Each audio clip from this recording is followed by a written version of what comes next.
Alrighty, what's up everybody? Peter Gilmore here on this Friday evening.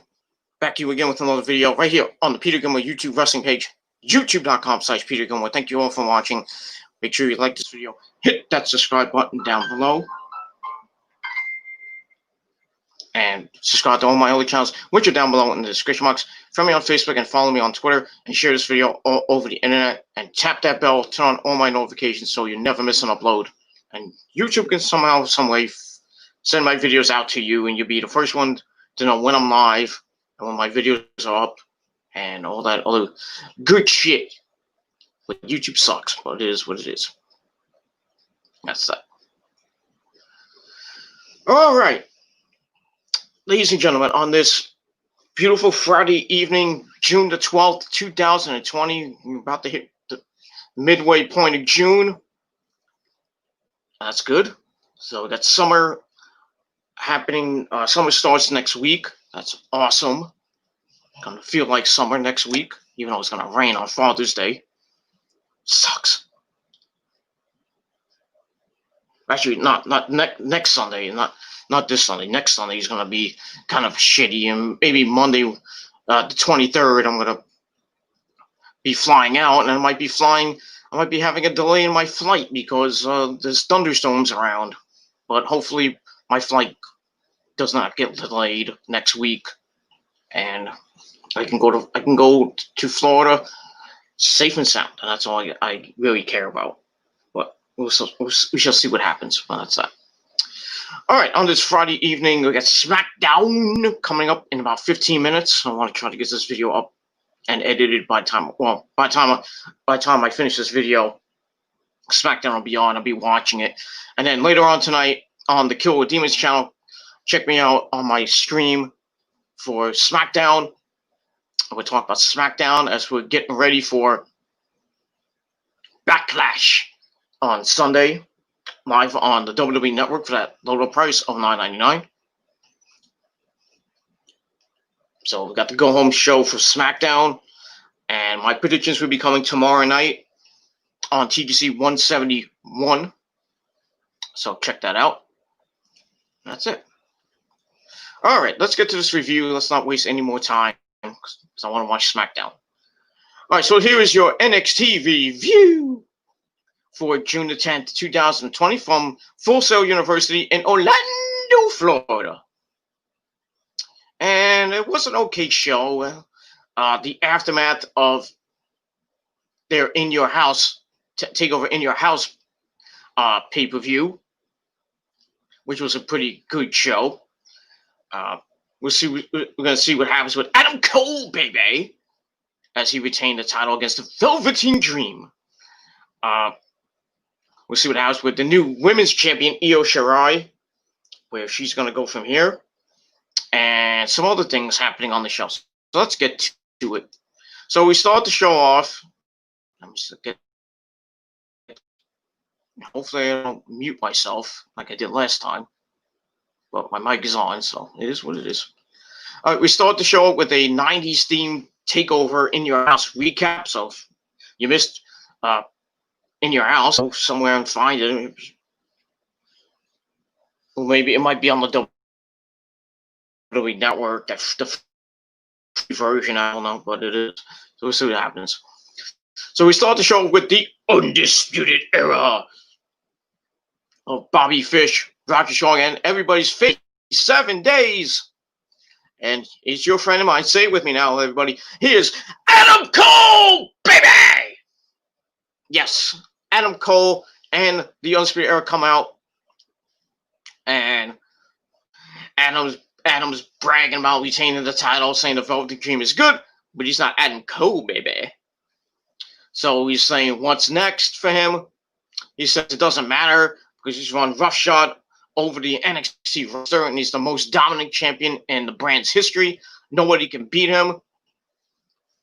Then they turn their focus to Dexter Lumis, who kidnapped me and Bobby Fish, and he took him somewhere, and they finally came back. I think he must have dropped him off in Tampa or something. I don't know. Ronnie says everyone knows he hates being locked in trunks. He's kind of being paranoid and then Cole and Fish are like, "What? You didn't tell me that." So Rodney is like, "Dexter Lumis is right there. He's right there." And they turn around. I was like, "He's not there." So he kind of cut in between him seeing him. So like Dexter's playing mind games with Roddy. So he's clearly, he's clearly psychotic. He's seeing things. He's completely berserk. And Cole mentions he's going to face Dexter later on, and Cole promises to send him back to the drawing board. No pun intended with that one. And then as they leave, we see Dexter Lumis watching on, and then Roddy runs away. So I really don't know what's going on with Dexter Lumis and the Undisputed Era. I think he's going to be like a thorn in their side or something like that. Always hounding them. I think he's really going after Roddy, but Roddy's going to be just completely psychotic. I don't know what's wrong with Roddy. Roddy needs to calm down. And that's that. So I gave that segment 2.25 out of 5 stars. And we'll see what happens with Adam Cole, Bebe, and Dexter Lumis one-on-one, non-title, obviously. And we'll see what happens with that. Then we go backstage where we have the Undisputed Era again. Bobby Fish and Adam Cole, Bebe, are trying to calm Roddy down. I was like, "Calm down, Roddy. Calm down. Stop it." That's that. Then Keith Lee and Mia Yim come up, Team Yimitless. Keith Lee looks at the NXT title and says he has an idea of what's next for him. Maybe foreshadowing. We'll see. I'll be okay with Keith Lee and Adam Cole, Bebe. I don't think it's ever happened before. Maybe in PWG I might have missed one of them, but it is what it is. So we'll see what happens with that. Maybe Keith Lee will be the next contender, but we shall see. That's that. All right, then we go to match number 1, tag team action. We got the Garganos taking on Team Yimitless, Keith Lee and Mia Yim. It was an okay match, not bad. Both women got in the face their significant others, if you want to put it that way. And then Keith Lee gently lifts up Candice, moved her aside, and Johnny hit him. They begin going at it. This is before the bell. Keith Lee and Yim both blocked Hurricanes at the same time, turning him into the AOP Super Collider. Then the bell finally rings. Keith Lee holds the Garganos for Tope Suicida by Mia Yim. And then they move, and Lee catches Mia in a awkward position. Think of that one. He puts her down gently, and they hit their opponents with snake eyes on the apron as we go to commercial. We come back. Candice is wearing down Mia. She's in control. And Johnny tried to low pitch Mia. Candice got a cheap shot. Mia gets free by hitting Soul Food. And she gets the hot tag to her boyfriend, Keith Lee. Johnny comes in. But Keith Lee tossed him aside with ease. Just beating him up. Candice comes in but takes a dragon suplex from Keith Lee that Johnny broke up the pin on. Mia starts levering him and Candice saves him from a suplex. However, Mia hits both of them with separate German suplexes. And then Candice already hits Soul Food of her own. She hits Soul Food and then a Cabrata for a near fall. And Keith Lee and Johnny Gargano are legal, but Keith still is kind of still trying to get up due to his hand and his eye. His right eye was kind of bandaged over here, from the attack at In Your House, the week before In Your House. Mia low bridges Johnny and kicks away Candice, and while Mia's on the apron, Keith Lee hits the bounce, period, sending Johnny into Candice, who knocks Mia outside. And Keith Lee's kind of concerned. Gets caught with Johnny's one final beat DDT, but Lee lands on top of Candice, And then Lee picks up Candice to help, and Johnny rolls him up with a 1922 Schoolboy for the cheap win. So that was that. So not a bad match. I gave it 2.5 out of 5 stars. But the Garganos pick up the win. They get some type of revenge from In Your House when Johnny basically got destroyed. And that's that. So this feud is going to continue on. I think Johnny Gargano is going to get another NXT North American title shot. Probably win it this time. Or I don't know how this storyline is going to play out, but that's all I got to say about that.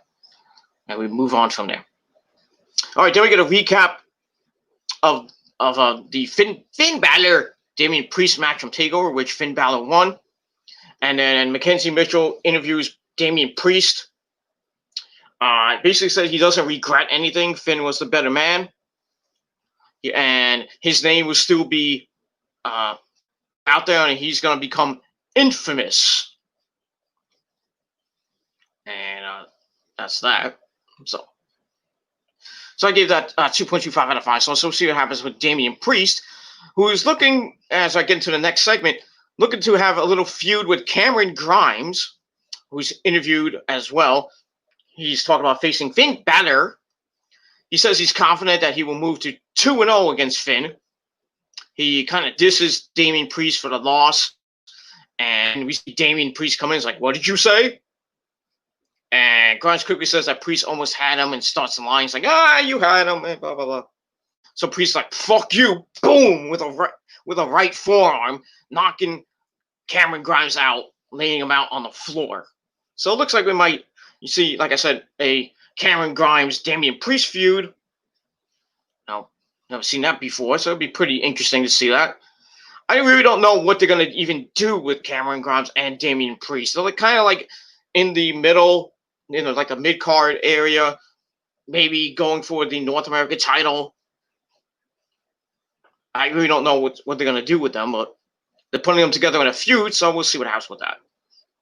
So I gave that 2.25 out of 5 stars. All right, then we see a highlight video of the new NXT Women's Champion and my third wife, Io Shirai. And the video is set to Poppy's Scary Mask, which is her theme song. We see her win the belt, and then we hear comments from Shinsuke Nakamura and the beautiful, my first wife, Asuka. Nobody is ready for Asuka. They say congratulations. Oh, I was like, where's Kyrie? Where's Kyrie Sane? My second one. I was banging her before she's even said congratulations. She should have done a video for her fellow Japanese comrade, but I think she's getting taken care of in more ways than one by this guy. But I digress. So that was pretty nice. So I gave that 2.5 out of 5 stars, and pretty much that's it. All right, then we get to your squash match of the week. We get the tag team match, and we had Indus Sher, the new that Indian tag team that beat the crap out of Matt Riddle and basically beat up Matt Riddle. And they're taking on two jobbers, two enhancement talents named Mike Reed and Mikey Delbray. You could tell what's going to happen in this match. So basically, they came out. You had a Stokely Hathaway, Malcolm Bivens, whatever you want to call him, at ringside. And they just dominated these two jabronis, beating the crap out of them. He sent one guy into the plexiglass. Then they won with a diving leg drop side slam finisher. Kind of like Fallout, but by that team named the Viking Raiders, or was known as War Machine. But it looked like one of them, I don't know what his name, I think it's Raj or the other guy. He kind of overshot it. It looked like he missed. But still, a devastating finisher, if what it is. And when she gave 1.5 out of 5 stars. Just a typical squash match for this powerhouse tag team who looks to be doing some damage in the tag team against either Imperium or whoever is the champs. And that's that. All right, so we go backstage with referee Drake Wirtz, otherwise known as Drake Younger. If you follow PWG, he's speaking with William Regal via FaceTime, and he's saying that Cameron Grimes has suffered a broken jaw and can't compete. Regal's like, I don't believe that, and orders Drake to go find him. So we get that. We go to break. We come back. Cameron Grimes is hitting on some hot-looking females. He's saying Damian Priest didn't even hit him that hard. Drake comes in and tries to just, get his attention, and then Cameron's like, "Oh my God, my jaw's broken. My jaw's broken." And then he looks at William Regal. Oh shit. Basically called him on his BS and says, "You got a match with Damian Priest, and you better get ready because it's next." So yeah, and then the league's like, "This guy's a dick." It is what it is, but that's all I gotta say about that. So I gave that whole segment 2.25 out of 5 stars, and we're gonna see what happens with Damian Priest and Cameron Grimes. Should be a good match against that. Then we get a vignette hyping Fandango, who Fandango returned last week, and they picked up the win, earning themselves a title shot against Imperium. I think that's gonna be next week. Yeah, they're gonna win the belts next week. They're gonna go for the belts next week. They talk about how they like making people laugh, to being a punchline, which stopped them from their success, at least on SmackDown. Then they hyped Fandango's debut win at WrestleMania 29, and what Tyler Breeze did in NXT. His matches with Shinsuke Nakamura and his matches with Jushin Thunder Liger at TakeOver. They say they lost their focus on SmackDown, which I mentioned, and they need to leave the entertainment before and after the bell, and they say they're going to win the belts next week. I personally don't think they're going to win. I personally think they're not going to win. And that's pretty much all I got to say about that. So we got that. I really don't think they're going to win the belts. I think, Imperium just won the belts a couple weeks ago, so I don't think they're going to be, I don't think they're going to be transitional champs. And if Imperium loses, it's probably going to be the end of Sure, even though they're a heel tag team. So I don't know. I don't know what's going to happen with the tag team division. I mean, you got Imperium, you got Breezango, you got Oney Lorcan and Danny Burch. I really don't think they're going to win the belts anytime soon. And you got Indus Sure. That's it. We've got really 4 tag teams revolving around one belt. Well, 2 belts, but it is what it is. So I don't know. I really don't know what's going to happen. I don't know. I'm going to have to follow that up as the weeks and the weeks go by. But like I said, next week, I think Imperium will get the victory over. I really don't think Breezango is going to get the belts. But they will someday, but I really don't think they're going to get the belts right now. But it is what it is. And that's that. So I gave that 2.25 out of 5 stars. Then we get a recap of Karrion Kross basically beating the living shit out of Tommaso Ciampa. So we see that match and how Killer Kross won with the straitjacket choke. Then we get a network exclusive, and if you haven't seen that, go to the Facebook page or go to the WWE YouTube page, where Ciampa's pissed off as he's leaving the Performance Center, gets in his rental car, and they're trying to ask him some questions, like, it's like Killer Kross wasn't what you expected, blah, blah, blah. And that was that. So Ciampa leaves in his car, obviously pissed off. That's that. So I give that 2.25 out of 5 stars. I really don't know what Ciampa's going to go from here. But we'll have to see what happens as we move on. I know we got people in the chat right now. I'll get to the chat in a little bit. Probably after the next match, I'll get that.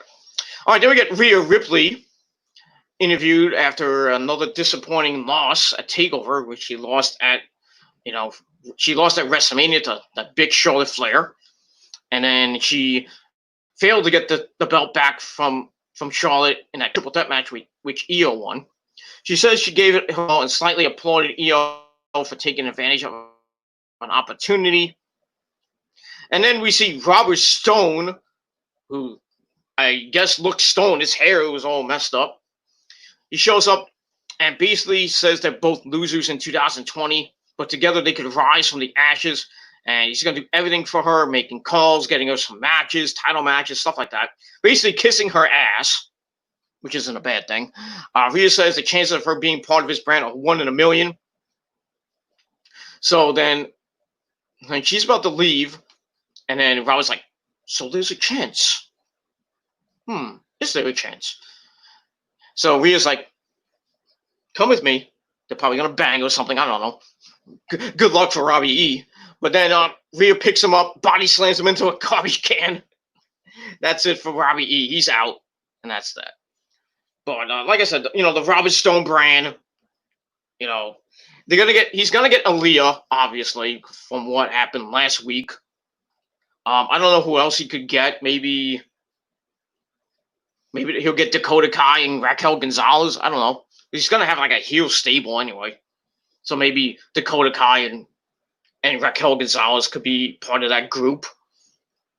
I don't know who else could be part of that group. We'll see what happens with that. All right, then we go to our next match. Cameron Grimes taking on Finn Balor. Rematch from a couple weeks ago. This match was decent. It was okay. It's also with Balor just beating the crap out of Cameron, looking for revenge after losing to him a few weeks ago.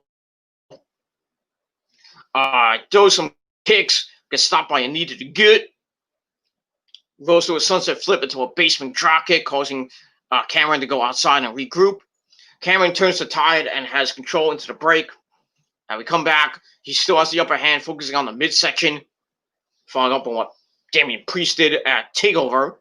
He's talking some smack. Then he runs into a big boot by Finn Balor. Which gets him going. He nails like John Woo dropkick. Goes for the coup de grace, misses, and gets rolled up for a near fall. Then Cameron hits a Superman forearm and gets another roll up, which got him 2.9999. Balor comes back with a final cut. Then he hits the reverse 1916 or reverse Bloody Sunday for a very near fall. Then he goes up top, hits the coup de grace, and then he hits the regular version of the 1916 or the Bloody Sunday. And he picks up the win, getting his revenge. And a pretty good match. I gave 2.5 out of 5 stars. So Finn gets his win back. And after the match, he talks to the camera saying that he has won a lot of titles, but he's never taken the North American title. So he tells Keith Lee to pay attention. So maybe Keith Lee's gonna start a feud with Finn Balor. That should be interesting. I think the Team Limitless and Gargano feud is going to end pretty soon. Or it already has ended. I don't know. But it's probably going to end soon, and that's it for that. And yeah. So we'll see what happens. But Finn Balor, Keith Lee match for the North American title could be good. And maybe Finn Balor will win the North American title, kind of going for the Grand Slam of NXT, because I think he won the tag team belts. I think. I have to check that, but it is what it is. All right, my good buddy Thomas Herrera is in the chat. He goes, how are you doing? Finally an early stream. Yeah, I figured I'd do it early. I know SmackDown's on right now. I'm going to go watch it in a little bit and do my review probably later tonight. Were you doing a SmackDown review? Yes. Hopefully I can do it tonight. Hopefully later on tonight. I got to eat dinner. I got to wait for my girlfriend to come home. And probably around, I would say around 11, maybe 12 o'clock. I know it's a little late because, SmackDown ends at 10, and I would do it at 10. But, I got to eat. I got to clean up the house. I got to take a shower and everything. So I got to look good, which I already do look good. So yeah, it'll hopefully come up later. If not later tonight, definitely tomorrow with my Backlash predictions, and then Sunday night you got your Backlash review. I'm gonna try to watch some of it. I mean, I'm not really looking forward to Backlash. None of the matches impressed me that much. Maybe Bobby Lashley and Drew McIntyre. That's basically it. But SmackDown should be interesting tonight with the finals of the Intercontinental Title Tournament with Daniel Bryan Yes! Taking on the phenomenal AJ Styles. And we'll see who becomes the new Intercontinental Champion. Daniel Bryan might become a 2-time champ, or be AJ Styles becoming the new champion for the very first time and completing the Grand Slam of professional wrestling. He's won the WWE title, he's won the United States title, won the, well, I wouldn't say Grand Slam because he hasn't won the Universal title.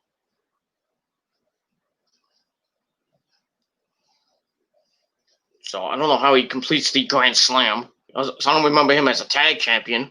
I don't think he was ever a tag champion. I know it was WWE a couple times, I think two times.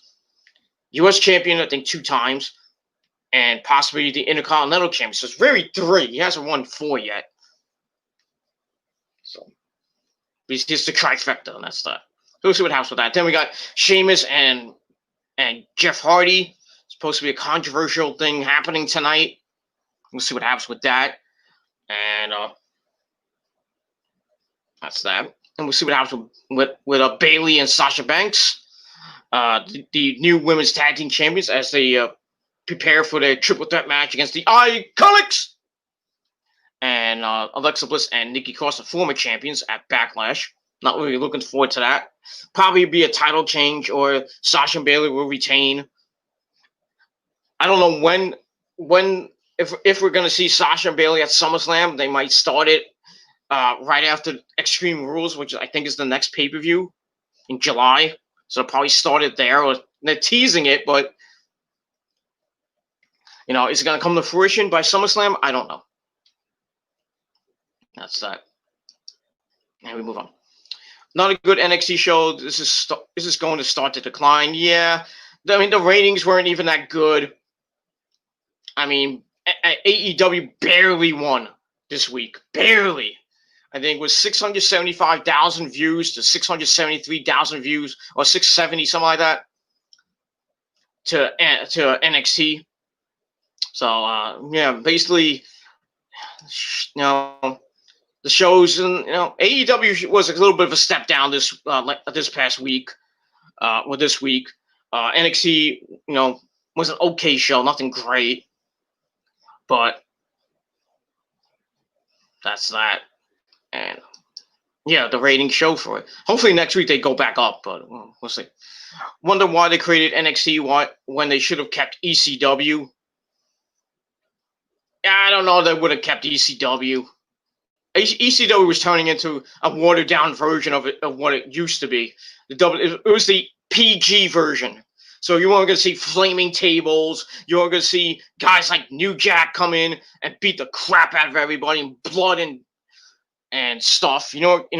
Shane Douglas wasn't going to be around, and Francine. All you had was Tommy Dreamer, the Sandman for a brief period, Balls Mahoney, and Axel Rotten for a little bit. And then you had, I'm not gonna say his name. You know who I'm talking about. He always comes in. Hey! Oh no! Damn it, Thomas! Hey, Gilmore, what are you doing here? You mentioned ECW. You know I was an ECW World Champion. Yes, Mike, yes. I know you were champion. You had those great matches with Masato Tanaka. I put him through the freaking table. Yes, you did. But he beat you too. You shut up, Gilmore. Okay, Mike, go back. Back in the hole. Thank you. So, Thomas, why did you bring up ECW? Because Mike awesome. Hey! Mike, I just said your name. Go back in the hole. God damn. Anyway, that guy was part of ECW. No, he wasn't part of the WWE version of ECW. The Big Show was there. You had Ezekiel Jackson, the final ECW World Champion. Then you had Vincent Kennedy McMahon as the champion, which killed ECW. They put the death nail in the coffin of ECW. And Paul Heyman had basically nothing to do. It was his baby. It was him and Tommy Dreamer's baby. And the freaking baby just got killed. Fuck that, man. It was fucking horrible. I hated the ECW version. I mean, having the zombie taking on the Sandman. Sandman basically caving his fucking head in with that Singapore cane.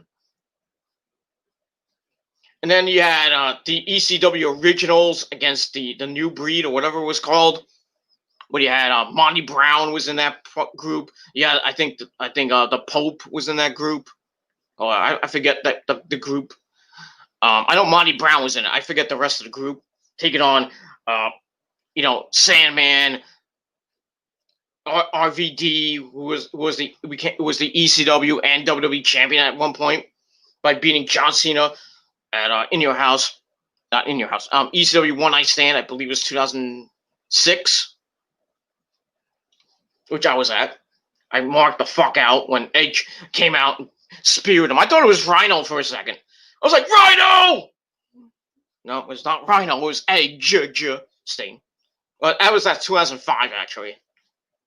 2006 was I think it was, I don't know, it was 2005 or 2006. I have to check my DVD. But RVD was there, and then he got into trouble with Sabu. Then he lost the belt to the Big Show. Basically lost both belts.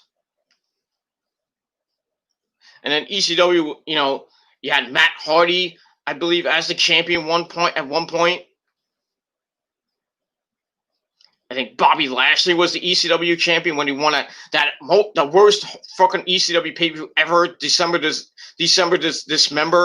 that elimination chamber match with weapons.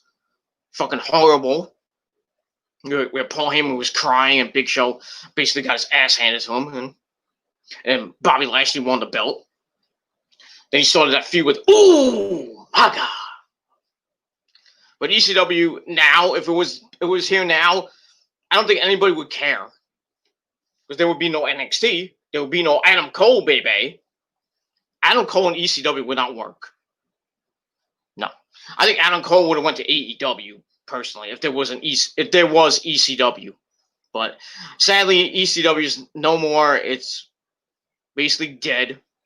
Thanks to Vincent Kennedy McMahon. That's all I gotta say about that. It was Cena's fault. Anyways, this whole shit is Cena's fault. Fuck that guy. Also, fuck all this Hulk Hogan. What is your obsession with Hulk Hogan? Good Lord, Thomas. What is your obsession with Hulk Hogan? You hate the guy. I understand you hate the guy. But come on. And like every stream, I hear you commenting, I fucking hate Hulk Hogan. It's not like I would come on stream and say, I fucking hate John Cena, even though I do. But, or I hate Roman Reigns every video I do. I'm like, oh, John Cena sucks. He killed WWE. That's why he's PG. Roman getting forced down our throats for the last couple years. You don't hear me say that. It's back then, but not now. It is what it is. But I really don't know your obsession with Hulk Hogan. But yet Cena did kind of kill WWE as it went to PG starting in 2010. We're kind of still living in that bubble right now, even though it's kind of like the PG/reality era / the new era. I don't know what era we're in right now. The suck era, because the WWE sucks right now. They got rid of Paul Heyman. No, I wanted to bring it up in a separate video, but I'll bring it up now. Paul Heyman he didn't get fired. He got kicked out of being the executive director of Monday Night Raw. They want him to solely be a manager to Brock Lesnar, who might be coming back soon, maybe at SummerSlam against maybe Bobby Lashley, maybe with the title on the line. If Bobby Lashley wins or something, which I don't think is going to happen. If Bobby Lashley doesn't win, probably going to have a rematch at Extreme Rules and win there. And then you set up Brock versus Lashley, and Lashley probably beats Brock. Though I really don't want to see Brock with the WWE title again and hold it for another year. He won't defend it at all. He won't defend it at the September pay-per-view. He probably won't defend it at Hell in a Cell, if there is Hell in a Cell. Probably not at probably won't be happening in November at the Survivor Series. It may be happening because it's probably. I think there's probably not going to be Crown Jewel this year because of this fucking virus and the travel ban. So probably won't see Crown Jewel, which would be a thankful sight. Fucking hate Crown Jewel. Fucking hate that fucking event. I hate the greatest. What was it? Super Showdown. I hated that. I hated both versions. That's it. Fuck. And we move on. Finn Balor's career is over anyways, thanks to WWE. Basically, his main roster career is over. Like, they fucked him up so bad. They gave him the Universal title and he gets injured. They had to give it to Seth Rollins and he was out for a while. He comes back and he's basically not the same person. Then he gets into a feud with Bobby Lashley, I think it was. And that whole fucking feud, that horrible feud with that. I think it was Bobby Lashley. I'm not sure. Yeah, it was Bobby Lashley. It was when Bobby had the Intercontinental title. That horrible feud that it was.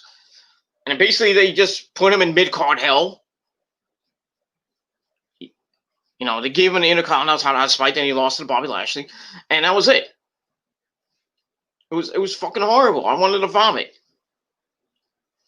And then he was out for a while with, I think, an injury. Then he shows up on NXT. We all think he's going to join the Undisputed Era, which would have been awesome. But turns on Adam Cole, and then I thought we were going to see Adam Cole versus Finn Balor for the NXT title. Nope, didn't see that. As Finn Balor gets into a feud with Johnny Gargano, wins that feud. Then he gets into a program with Damian Priest, wins that feud. Now he's maybe going after Keith Lee for the NXT North American title because he hasn't won that belt yet. I don't know what they're doing with Finn Balor. I really don't.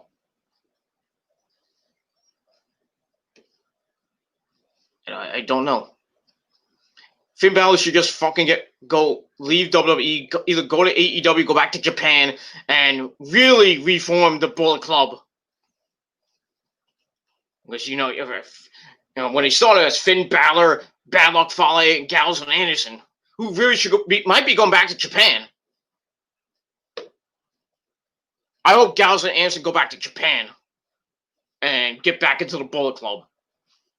They could go to AEW, but maybe kind of reform I would say, it will really pick up the tag team division, make it even better. But I don't know.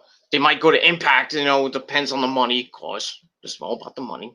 And TNA showed their picture on their Slammiversary promo, along with Eric Young and some other guys. Speaking of guys, where the fuck is Bobby Roode? Oh, sorry, Bobby Roode. Is he injured? I think he's injured. Because we haven't seen Bobby Roode in weeks, months actually. I think it's because he lives in Canada or he lives in Florida or something, and maybe because of this fucking virus, we haven't seen Bobby Roode. I mean, we haven't seen Ali, who really gives a crap because he's probably the hacker, and I think they did away with that hacker gimmick, which we haven't seen the hacker dings or anything like that with the hacker in weeks. I guess they're not doing it. The truth will be heard my ass. So, that's that. What do you think of Mil Mascaras or Mascalas? Pretty good. Former Lucha Underground champion, the man of 1,000 deaths. I loved him in Lucha Underground with his manager Katrina. Oh, Katrina. Ugh. If I didn't have so many other wives, I would probably put her in that group, And, well, Melissa Santos is my 6th wife, but, I have so many wives I can't even count. My dick is, injured right now because I've been banging all on him. But I digress. But yeah, I kind of like Mil Mascaras. I know I didn't see most of his back in the day stuff, but I see mostly his Lucha Underground stuff and the feuds he had with Prince Puma, otherwise known as Ricochet. I think the feud with Johnny Mundo and the Graver Consequences matches they've had.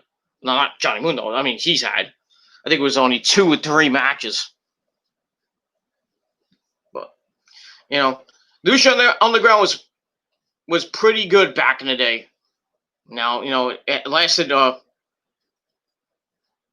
think 4 seasons. I think. I really wish they would bring it back, but most of these superstars are in WWE or Ring of Honor or in Japan. Maybe some in TNA.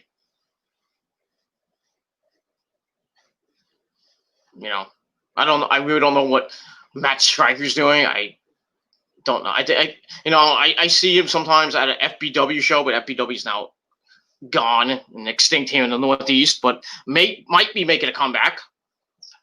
Troy, make it happen. He frequents there. I think he runs a wrestling school. Vampiro has his own podcast, I think. So he's really not doing much. I really want to know what Dario Cueto's doing. The actor that played him. That's not his real name, obviously, but I want to know what's up with him. I want to know what's up with Katrina. Cobra Moon was otherwise known as Thunder Rosa. She's in the NWA as Thunder Rosa. Sexy Star, I don't give 2 shits about. She's been blackballed and blacklisted from women's wrestling and professional wrestling for a long time. Ivelisse is basically doing nothing right now. She does some local indie feds here in the Northeast. Not that much though. Who else? King Quano. I don't know what he's doing. I forgot who portrayed him. I think it was not Andrade, but I forgot who it was. Ray Horace, who played I forgot his name. He's in Ring of Honor. He did a couple of Ring of Honor shows. Matanza Cueto, otherwise known as Jeff Cobb. Now he was in Ring of Honor. I don't know if he's still in Ring of Honor because I haven't seen him in a while. He was doing a lot of PWG stuff, and then he went to Japan. So I don't know what he's doing. But most of the guys and girls, I know Johnny Mundo is in WWE. Miz and Morrison are going to be breaking up on Sunday. Sorry, there's a spoiler. Taya Valkyrie is in TNA. She's having a little thing with Rosemary now to become best friends, which is kind of weird. It is what it is. I don't remember anybody else. I mean, you had Rey Mysterio there in Lucha Underground. That was pretty cool. You had a couple of good guys, like Dr. Wagner. Brian Cage, we all know now he's in AEW going after Jon Moxley for the AEW world title. Probably not going to win it.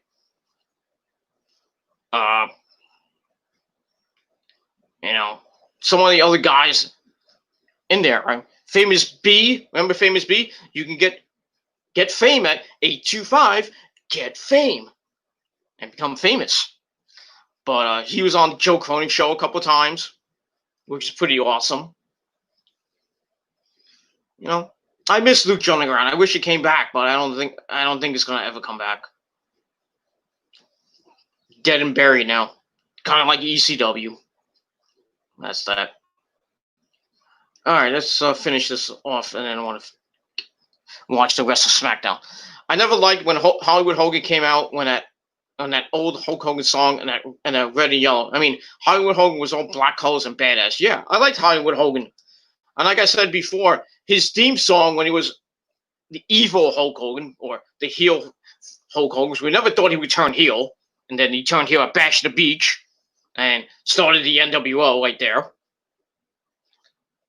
His red and yellow theme in WCW fucking sucked. American! Shut the fuck up. That theme song sucked. I mean, when it was in WWF, he had two great themes. Real American, which is probably one of the greatest themes. Well, one of the greatest themes, but there's so many great themes in WWE history. The Brood is my all-time favorite theme song. All time. You know, Edge had a couple of good ones. He still has good ones. He had Rob Zombie, Never Gonna Stop. And now he has Metalingus by Alter Bridge. You know, that's a bit kind of an outdated song now. It is what it is. You know, he had a couple good themes. The Sandman, you know, Enter Sandman, well, you know, perfect theme for him. Raven had a good theme with "Come Out and Play" by oh damn it, I forgot the name of the band too. I'm gonna fucking kill myself for that. I don't remember the name of the band, but it was a good theme. The Gangsters, Mustafa, and New Jack came out to "Natural Born Killers" by Ice Cube and Dr. Drizzy. So many good themes back in the day, and you know, now you see the themes of today. They're kind of generic, some really corny themes. You know, you don't have Jim Johnson doing the themes anymore, which, you know, he was the king of theme songs. Now he's not there anymore. Now you got some kids doing it or something. I don't know who's doing it now. And all these freaking wrestlers come out to some boring as fuck generic themes. It's corny. You know, Rhea Ripley comes out to Ash Costello of New Year's Day. Big ups to her. EO comes out to Scary Mask by Poppy. Everybody else in NXT comes out to generic fucking music. I mean, the Undisputed Era's music is pretty good, but I want wrestling to have cool themes again. You know, rock and roll themes. I want someone to come out to In This Moment. That'd be cool. That'd be awesome. I used to come out to In This Moment back in the XWF. Now I come out to Steel Panther. Not saying that that's a bad thing, but you know, the song fits me. Fuck everybody. Everybody can suck my dick, which they can. So, you know, going from In This Moment, Daddy Swan Angel, which is my favorite song in the whole wide world, and then going to Fuck Everybody. I mean, I had a couple of themes in XWF and other federations. I kind of vary the In This Moment songs from year to year, mostly the new stuff. But you know, now the song fits me, so I'm probably gonna keep it for a while. That's that. Thomas says, I don't hate the guy. It's funny to say fuck Hulk Hogan. It's to each his own. To each his own, Thomas. That's all I gotta say about that. Paul Heyman would be good at AEW. Who would fit so good? Possibly. You know, him, Cody, and Tony Khan could be a good booking team. It could be a good storytelling team. That would be awesome. That would be really interesting. What Paul Heyman would do in AEW. Well, Paul Heyman anywhere, like in TNA or in Ring of Honor. I wouldn't say Ring of Honor, but I don't know how him and Marty and him and Delirious would work. Him in Japan, I don't know. I don't think Paul wants to go to Japan. Even though he went with Brock when they had that Beast in the East pay-per-view. Where Finn Balor beat Kevin Steen for the NXT World Title in that ladder match. Which pissed me off. Kevin Steen was a great NXT champion. And Finn Balor was too, but I like Kevin Steen even more. It is what it is. But yeah, Paul Heyman in AEW could happen, but I don't see it happening anytime soon. They killed the Hacker. Yeah, probably did. I think it was supposed to be Ali. We haven't seen it since. So I think they kind of did away with that because everybody probably knew who he what it was and who it was. It was kind of obvious from that stupid symbol. It was kind of obvious it was Ali. Everybody thought it was like Chad Gable. I think Chad Gable came out as his Shorty G gimmick. That's that. Even Booker T's theme was good. Nowadays, everyone's song doesn't relate to the characters. Yeah, that's true. Like I said, Booker T had a great song. Well, Booker T and Harlem Heat. The Steiners had a pretty good song, even though it was their song. The Freebirds had a great song. Bad Seed, American Day, stuff like that. That was a great song. It fit them well. The Road Warriors had War Machine by Kiss. And then they redid it when it came to W. Well, they didn't redo it. They had a good theme when it came to WWE. Mike Rotundo and Barry Windham, when they were in WWF before they went to WCW,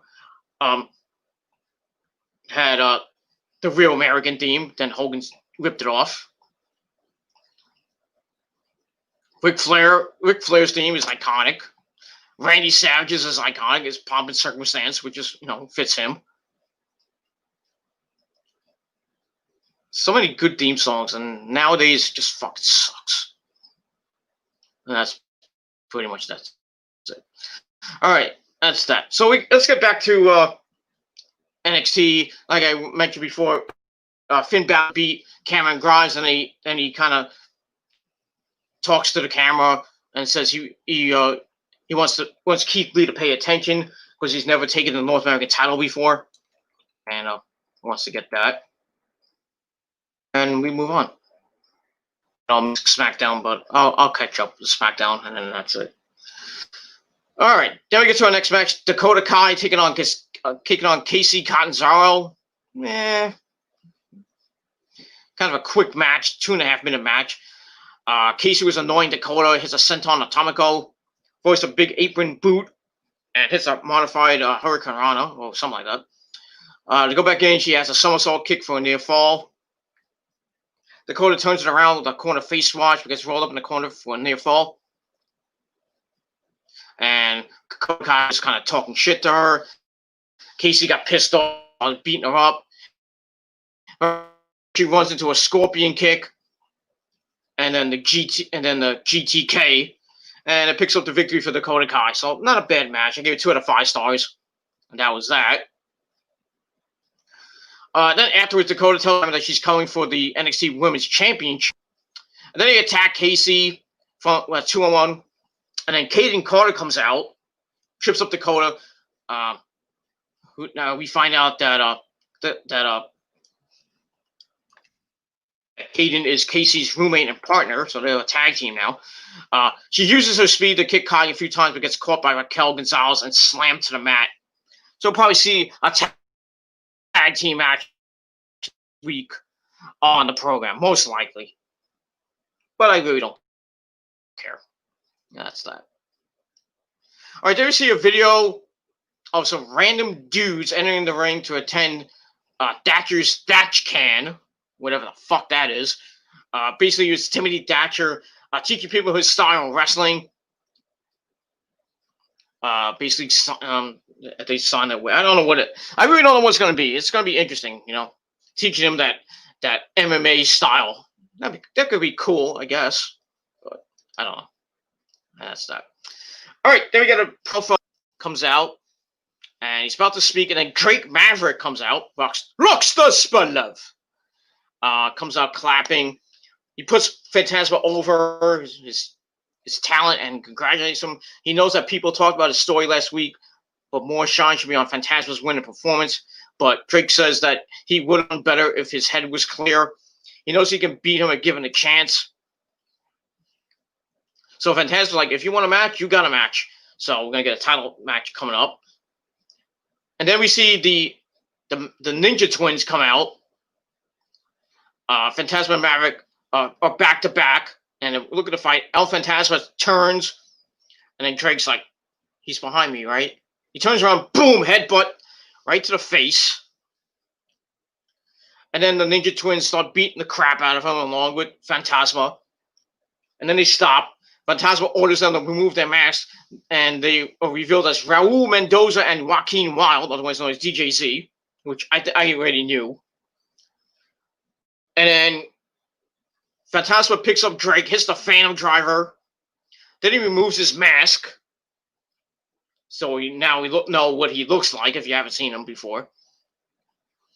He then calls himself Santos Escobar and says that nobody can touch him. And then he goes like this, and then Mendoza and Wilde hit double splashes from the corner on Drake Maverick. So we're gonna see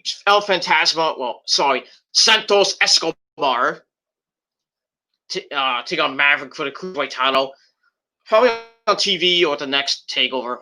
But we'll see what happens with that. So not a bad promo and segment. I gave it 2.5 out of 5 stars, and that's pretty much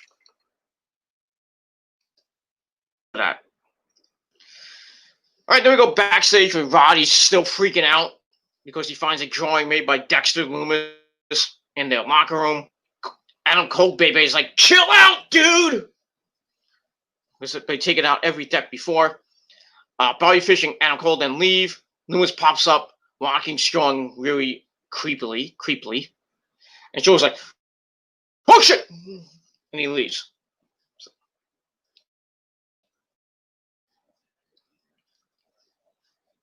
Dex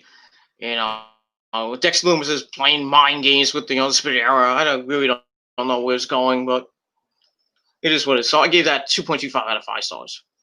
All right, then we find out that this coming Wednesday night on NXT, Shotzi Blackheart and Tegan Knox will get a women's tag team title shot against whoever walks out of Backlash as champions. That should be interesting.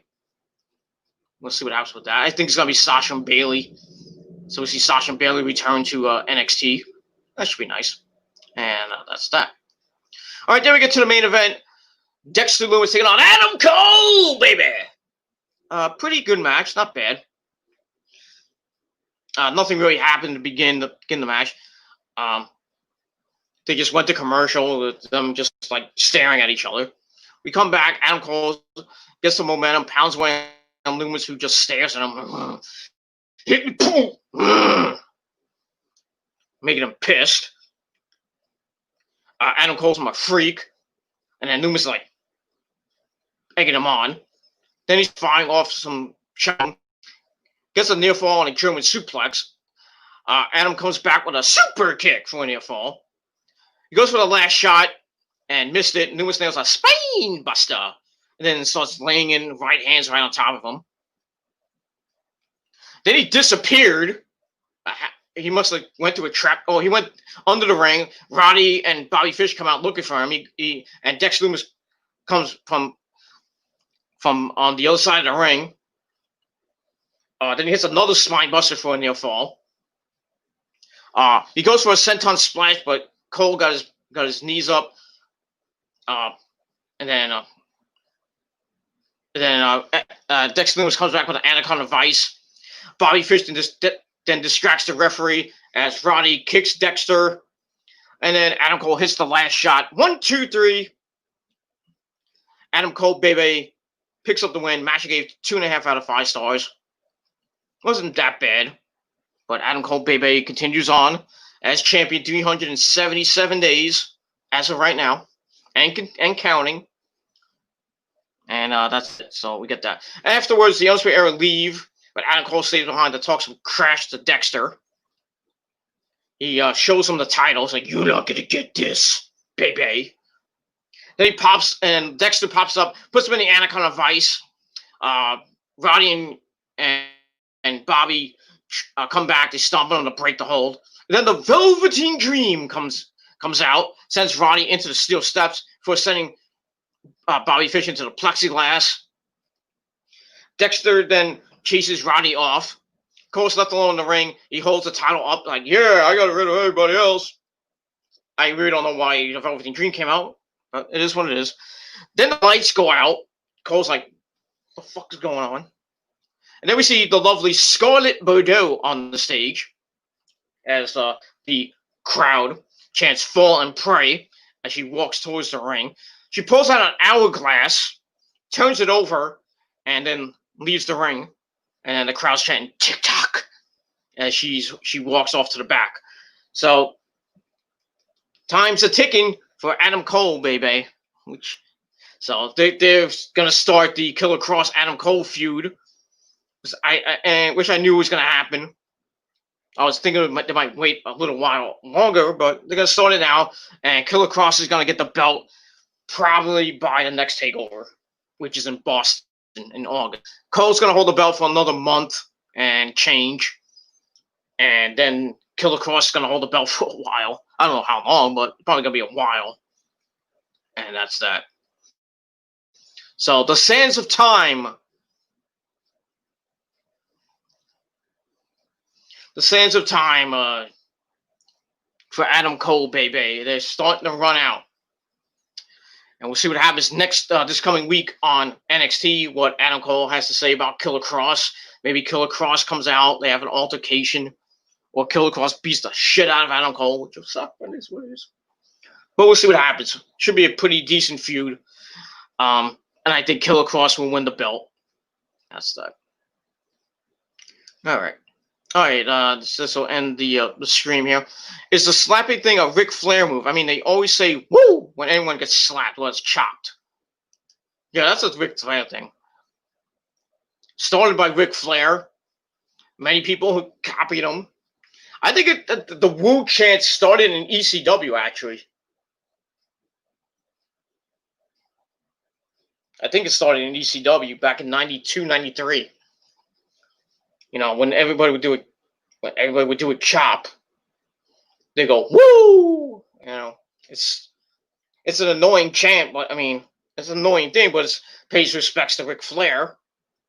You know, Charlotte does it too. Many others do chops. I think everybody in wrestling does chops. Ooh, woo. So, chop myself. You know. Yeah, but it's a Ric Flair thing. It started, like I said, I think it started the woo chant. The woo, chant. What are you calling it? Chant. Started, I think, in ECW back in 92, 93, early 94, maybe. But that is it for that, and that's it. All right, so that's going to end the stream. Thank you all for watching. Thank you, Thomas, for coming in. Maybe you'll come in doing my SmackDown review if I have it up by tonight, but we'll see. And that's it. So NXT was a pretty decent show, not great. So I give it 6.25 out of 10 stars. But let me know what you guys thought of the show in a comment or a video reply down below. If you have any wrestling questions, put it down below in the comment section of this video. Or you can always ask me during the stream. Don't ask me a lot because I don't want to go 3 hours. Because I got other things to do. So that's that. So if you have wrestling questions, put it down below, and maybe one day we'll probably after July 4th, if I have time, I'll do a live Q&A. We'll go maybe an hour, maybe 2 hours the most. How many questions we get, and that's pretty much all I can say about that. So once again, NXT 6.25 out of 10 stars was a pretty decent show, and we're gonna see what happens this Wednesday night on NXT, and that's it. So that's it. I'm going to go watch the rest of SmackDown right now. And I'll be back a little bit later with my SmackDown review on the Killer of Demons channel. So check it out. Subscribe to the channel down below and my other channels as well down below. Hit that bell. Turn on all my notifications so you never miss an upload. And tell your friends as well. And that's pretty much all I got to say about that. So thank you for watching. I'm Peter Gilmore signing off. Peace out. Rock on. If you're not down with that, I got 3 words for you. Fuck you, man. And that's all I got to say about that. Thanks for watching. I'm out. Peace, bitches.